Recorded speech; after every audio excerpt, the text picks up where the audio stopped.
Hello everyone, this is Puruj Janushriya. हम complete कर रहे हैं क्लास 11th की पॉलिटिकल साइंस की बुक। बुक का नाम है भारत का संविधान, सिद्धांत और व्यवहार। चैप्टर 3 तक हम ऑलरेडी कंप्लीट कर चुके हैं। अभी हम डिस्कस कर रहे हैं चैप्टर 4। चैप्टर 4 में हमने देखा था कि कार्यपालिका क्या होती है।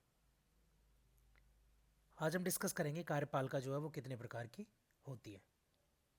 क्लियर? तो चलिए स्टार्ट करते हैं। कार्यपालिका कितने प्रकार की होती है।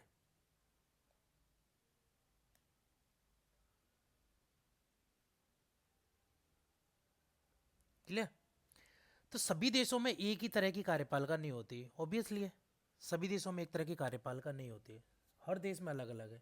इवन कुछ देशों में तो जो है वो राजा का शासन वगैरह भी होता है, आज भी है। आपने अमेरिका के राष्ट्रपति और इंग्लैंड की महारानी के बारे में सुना होगा, ऑब्वियसली सभी ने सुना होगा कि अमेरिका में जो होता है वो राष्ट्रपति का शासन होता है और इंग्लैंड में महारानी है। लेकिन अमेरिका के राष्ट्रपति की शक्तियां और कार्य भारत के राष्ट्रपति की शक्तियों से बहुत अलग है। ऑब्वियसली अमेरिका का जो राष्ट्रपति होता है वो बहुत ज़्यादा पावरफुल होता है, क्योंकि वहाँ पे अध्यक्षात्मक शासन होता है या अध्यक्ष अध्यक्षात्मक शासन व्यवस्था होती है। जैसे अगर हमारे यहाँ की बात की जाए तो हमारे यहाँ संसदीय व्यवस्था है। तो हमारे यहाँ जो राष्ट्रपति होता है वो राष्ट्र का हेड होता है, तो उसके पास उतनी पावर्स नहीं है। संवैधानिक हेड है लेकिन पावर्स नहीं है।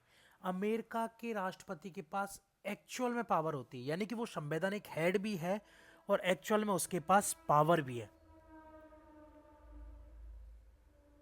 क्लियर? इसी प्रकार इंग्लैंड की अगर महारानी की बात की जाए तो उसकी शक्तियां जो है भूटान के राजा से अलग है, क्योंकि इंग्लैंड की जो महारानी है उसकी शक्ति, यानी कि देखो इंग्लैंड में प्रधानमंत्री भी बैठता है और उसका जो स्टेट का हेड होता है वो होता है इंग्लैंड की महारानी होती है। भूटान का क्या है? राजा ही है। तो इंग्लैंड के महारानी की जो शक्ति है वो भूटान के राजा से अलग है, क्योंकि सर्वे सर्वा है। भारत और अगर फ्रांस की बात की जाए तो भारत और फ्रांस दोनों में ही प्रधानमंत्री होते हैं, पर उनकी भूमिका की बात की जाए तो अलग अलग होती है। क्लियर? भाई अर्ध अध्यक्षात्मक शासन व्यवस्था होती है फ्रांस में, जो कि भारत में कैसी है? संसदीय व्यवस्था। आगे बात करेंगे कि अर्ध अध्यक्षात्मक कौन सी होती है। ठीक है? ना ना तो पूरी अध्यक्षात्मक होती है और ना ही पूरी संसदीय व्यवस्था होती है, मतलब मिक्स होती है, अर्ध अध्यक्षात्मक होती है। क्लियर? ये दे रखा है, ये आप डायरेक्टली देख सकते हैं। देखो सार्क सम्मेलन या G7 की देश की बैठक की एक फोटो है। कोई भी आप एक फोटो ले लो उस सम्मेलन की बैठक की और सूची बनाओगे कौन कौन से लोग आए हैं इसमें, और उन्हीं लोगों ने भाग क्यों नहीं लिया और लोगों ने भाग क्यों नहीं लिया, इसके बारे में पता करो। इसके बारे में जनरल दे रखा है ना। आगे इस प्रश्न का उत्तर देने के लिए हमें इनमें से कुछ देशों की कार्यपालिकाओं की प्रकृति पर प्रकाश डालेंगे कि उन देशों में कार्यपालिका जो है वो किस प्रकार की है। तो अमेरिका में जो व्यवस्था होती है वो होती है अध्यक्षात्मक व्यवस्था, यानी कि इसका जो स्टेट का हेड जो होता है वो राष्ट्रपति होता है और एक्चुअल में जो हेड होता है पावरफुल जो होता है वो भी राष्ट्रपति होता है, और कार्यकारी शक्तियां राष्ट्रपति के पास होती हैं, सब कुछ इसी के पास। भाई भारत में अगर बात की जाए तो प्रेसिडेंट जो होता है वो क्या होता है? स्टेट हेड होता है। लेकिन अगर प्राइम मिनिस्टर की बात की जाए तो वो गवर्नमेंट हेड होता है। क्लियर? कनाडा में संसदीय लोकतंत्र और संवैधानिक राजतंत्र है। यानी लोकतंत्र कैसा हो गया? संवैधानिक संसदीय, और राजतंत्र कैसा हो गया? संवैधानिक। यानी कि देखो कनाडा, ऑस्ट्रेलिया एंड न्यूजीलैंड, इन तीनों में संवैधानिक राजतंत्र है। संवैधानिक राजतंत्र का मतलब है कि ब्रिटेन की जो महारानी है या ब्रिटेन की जो रानी है वहाँ से जो है इसका जो हेड होता है, स्टेट हेड होता है, वो सेलेक्ट होके आता है। यानी कि चुनेंगे कौन, चुनेंगे इन्हीं देशों के लोग। कनाडा का है तो कनाडा की चुनेंगे, ऑस्ट्रेलिया के तो ऑस्ट्रेलिया की चुनेंगे, न्यूजीलैंड के न्यूजीलैंड के चुन के ये भेजेंगे नाम। लेकिन मोहर कौन लगाएगा, बेटी इनकी रानी। तो संवैधानिक राजतंत्र है जिसमें महारानी एलिजाबेथ द्वितीय राज्य की प्रधान और प्रधानमंत्री सरकार का प्रधान है। यानी पावर में कौन है, यहाँ के प्रधानमंत्री। फ्रांस में राष्ट्रपति और प्रधानमंत्री अर्ध अध्यक्षात्मक व्यवस्था के हिस्से हैं। अर्ध अध्यक्षात्मक का मतलब है कि कभी राष्ट्रपति, किसी केस में राष्ट्रपति के पास पावर ज्यादा होती है, किसी केस में प्रधानमंत्री के पास पावर ज्यादा होती है। कभी राष्ट्रपति के पास, कभी प्रधानमंत्री के पास, इस तरीके से। राष्ट्रपति प्रधानमंत्री और अन्य मंत्रियों की नियुक्ति करता है। ऑब्वियसली वो मोस्टली सभी जगह ही होता है ऐसे जहां द्वै व्यवस्था है वहां। पर उन्हें पद से हटा नहीं सकता। भाई हटाएगा तो संसद ही ना। भाई प्रधानमंत्री की नियुक्ति कौन करेगा, राष्ट्रपति,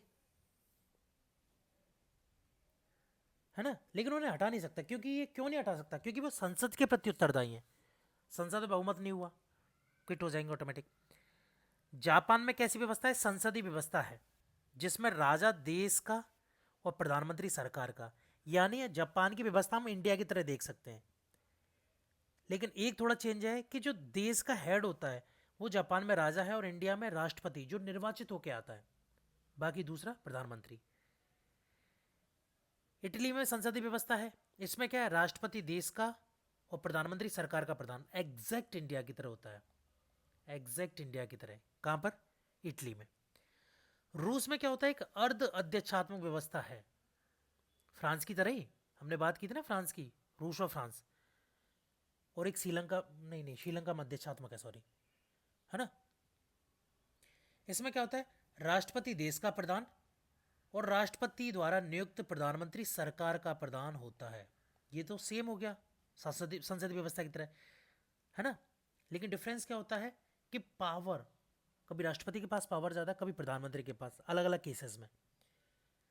जर्मनी में एक संसदीय व्यवस्था है जिसमें राष्ट्रपति देश का नाम मात्र का प्रधान और चांसलर जो होता है वो सरकार का प्रधान होता है।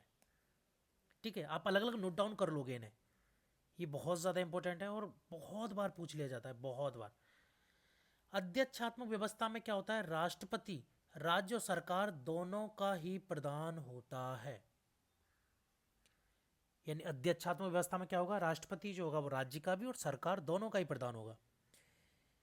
इस व्यवस्था में सिद्धांत और व्यवहार दोनों में राष्ट्रपति का पद बहुत शक्तिशाली होता है। अगर थियोरेटिकली बात की जाए, ऑफिशियली एंड बिहेवियरली बात की जाए, तो दोनों में ही इसका पद जो होता है बहुत शक्तिशाली होता है। कौन कौन से हैं ऐसे, अमेरिका में, ब्राजील में और लैटिन अमेरिका के अनेक देश हैं, उनमें ये व्यवस्था पाई जाती है। क्लियर, अमेरिका जैसा ब्राजील और अन्य लैटिन अमेरिका के देश छोटे छोटे है ना, या जो भी। संसदीय व्यवस्था जो होती है उसमें प्रधानमंत्री सरकार का प्रधान होता है।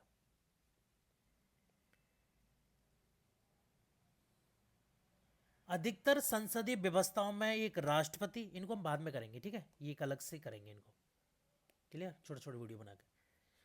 संसदीय व्यवस्था में एक राष्ट्रपति या राजा होता है जो देश का औपचारिक या नाम मात्र का प्रधान होता है। भाई अगर हमारे यहाँ की प्रेसिडेंट की बात की जाए, थोड़ी पावर है, 3 विशेषाधिकार वगैरह भी हैं। इस व्यवस्था में राष्ट्रपति या राजा की भूमिका मुख्यतः अलंकारिक होती है कि हाँ हमारे देश में एक संवैधानिक पद बैठा हुआ यह आदमी है, यह अलंकारिक भूमिका है उसकी बस। प्रधानमंत्री और मंत्रिमंडल जो होते हैं उनके पास वास्तविक शक्ति होती है, यानी एक्चुअल पावर किसके पास होती है, प्राइम मिनिस्टर एंड मिनिस्टर्स के पास। जर्मनी, इटली, जापान, इंग्लैंड और पुर्तगाल आदि देशों में यह व्यवस्था है। यानी किन किन देशों में, जर्मनी हो गया, इटली हो गया, जापान हो गया, इंग्लैंड हो गया, पुर्तगाल एक्सेट्रा, इन कंट्रीज में संसदीय व्यवस्था है। अर्ध अध्यक्षात्मक शासन व्यवस्था को भी देख लेते हैं। तो इसमें क्या होता है, राष्ट्रपति और प्रधानमंत्री दोनों होते हैं ऑब्वियसली। लेकिन संसदीय व्यवस्था के विपरीत उसमें राष्ट्रपति को दैनिक कार्यों को संपादन में महत्वपूर्ण शक्तियां प्राप्त हो सकती है। यानी उसको जो डेली कार्य करने हैं उनको खत्म करने में, उनको करने में, उनको कंप्लीट करने में कुछ महत्वपूर्ण शक्तियां प्राप्त हो सकती हैं, लेकिन संसदीय व्यवस्था में ऐसा नहीं होता। इस व्यवस्था में कभी कभी राष्ट्रपति और प्रधानमंत्री दोनों ही एक दल के हो सकते हैं। भाई राष्ट्रपति भी एक ही दल का हो सकता है, प्रधानमंत्री भी, लेकिन जब कभी वे दो अलग अलग दलों के होते हैं, यानी कि प्रधानमंत्री और राष्ट्रपति एक ही दल के हो सकते हैं, लेकिन क्या होता है कि अगर वो अलग अलग दल के होते हैं तो उनमें आपस में विरोध हो सकता है। क्लियर? तो फ्रांस, रूस और श्रीलंका, हाँ सॉरी, श्रीलंका में भी अर्ध अध्यक्षात्मक व्यवस्था है। क्लियर? तो किस किस कंट्री में? फ्रांस, रसिया, श्रीलंका। ठीक है, तो चलिए फिलहाल के लिए इतना ही, आगे हम फिर आएंगे आपके लिए नई वीडियो लेकर, तब तक के लिए थैंक यू।